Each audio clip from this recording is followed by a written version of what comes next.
In this world, it is so easily accessible to find knowledge, to information. I mean, we have AI, libraries, we have all these things to gain information. Yet, with a lot of information, we can sometimes completely miss the point. And at this point, we're going to be talking about scripture. So I'm Evan Thompson. Let's turn to Matthew chapter 23. There's verse 2 and verse 23. The teachers of the law and Pharisees sit in Moses' seat. So be careful to do everything they tell you to do. And here's verse 23 of that same chapter. Woe to you, teachers of the law and Pharisees, you hypocrites! You give a tenth of your spices, mint, dill, and cumin, but you have neglected the more important matters of the law, justice, mercy, and faithfulness. You should have practiced the latter without neglecting the former. As you can see here, Jesus recognized that the law that these Pharisees and teachers of the law were teaching is true. He recognized their positions of authority was also true and valid. But he also called out that they were missing the point. They were more focused on customs and giving tithes of mint, cumin, and spices. And he says, you guys are missing the point of what you're teaching.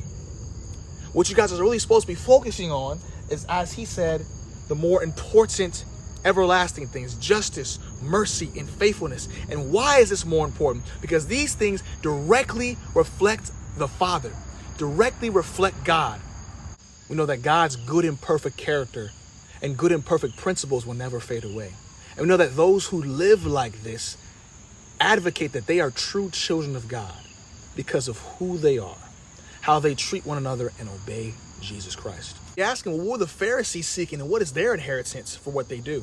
Great question. This is what it is. Verse 3 through 7.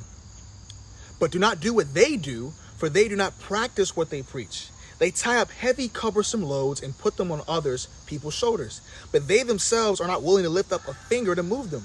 Everything they do is done for people to see. They make their phylacteries wide and their tassels on their garments long. They love the place of honor at banquets and the most important seats in the synagogues. They love to be greeted with respect in the marketplaces, to be called rabbi by others. The teachers of the law and Pharisees died for public recognition. They were filled with self-pride and arrogance because scripture says they loved the places and high seats of honor in the synagogues. They loved to be called the high titles, the rabbis, the teachers. They loved these things. And how did they treat people? Well, they treated them terribly. They actually tied up heavy, cumbersome loads that scripture talks about and placed them on them. They made it hard to follow God and hard to enter his kingdom because they told people that they couldn't even do themselves. That's their inheritance. They may have earthly fame and self-pride, but in the end, does it matter? No. Because what did God say that mattered? Character that reflects himself. Don't miss the intention of the scriptures. Don't miss who Christ really is.